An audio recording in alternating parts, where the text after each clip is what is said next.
سب سے پہلی چیز میں نے ابھی آپ کو ایک کال دینی ہے اور میں یہ چاہتا ہوں کہ جب میں آپ کو کال دوں تو آپ کی مکمل طور پہ آپ کی تیاری پوری ہو.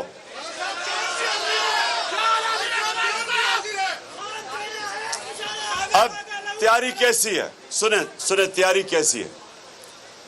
یہاں ہماری بہنیں بھی بیٹھی ہیں, ہمارے ویسے بچے بھی ہیں یہاں.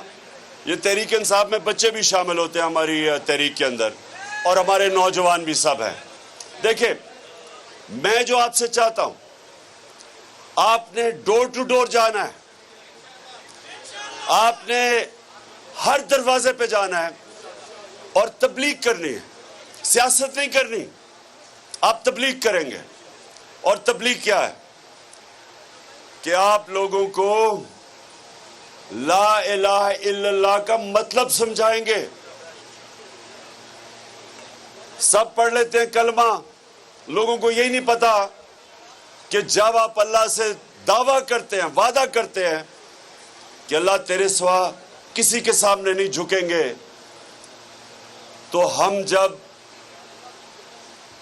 انسانوں کے سامنے, خوف کے بت کے سامنے, پیسے کے بت کے سامنے, میں کے بت کے سامنے, یہ سب سے بڑا بت ہے میں, یہ انسان کو بڑے غلط کام کرواتا ہے. یہ سب بت پرستی ہے. کوئی نہیں ہے خدا سوائے اللہ کے. اس کا مطلب کہ جب بھی کسی جھوٹے خدا, کسی فرشی خدا کی آپ اس کے سامنے آپ جھکتے ہیں, آپ اپنے کلمہ کی خلاف ورزی کرتے ہیں, آپ بت پرستی کرتے ہیں, آپ شرک کرتے ہیں. اسی لیے مدینہ کی ریاست میں جب ہمارے نبی صلی اللہ علیہ وسلم نے ان عربوں کو جن کی حیثیت ہی کوئی نہیں تھی, ان کو لا الہ الا اللہ کے ذریعے بڑے انسان بنا دیا, دنیا کی امامت کروائی, ان کو آزاد کر دیا. لا الہ الا اللہ آپ کو آزاد کرتا ہے. یہ جو زنجیریں ہیں جو روکتی ہیں انسان کو اشرف المخلوقات, اللہ کی عظیم مخلوق بننے سے, یہ زنجیریں ہیں. خوف کی زنجیر کہ جی مجھے جیل میں ڈال دے گا, آنسو گیس آ جائے گی. یہ اس طرح کے چور ڈاکو جو اوپر بیٹھ گئے ہیں کہ جی ہم اگر ان کے خلاف کھڑے ہوں گے یہ پتہ نہیں ہمارے اوپر کیا کر دیں گے, ہماری روزی نہ چلی جائے, ہمارا جو نوکری ہے وہ نہ چلی جائے.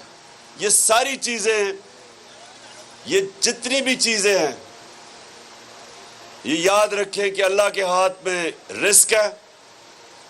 آپ جتنی مرضی محنت کریں, آخر میں کتنا آپ روزی کمائیں گے وہ اوپر والے کے ہاتھ میں. اس نے اپنے ہاتھ میں اس لیے رکھا ہے کہ وہ انسان کو وہ سمجھتا تھا اللہ کہ وہ رزق کی خاطر بلیک میل نہ ہو, غلام نہ بن جائے, شرک نہ کرے. وہ جو پولیس والے جنہوں نے عورتیں اور بچوں کے اوپر ٹیئر گیس کی شیلنگ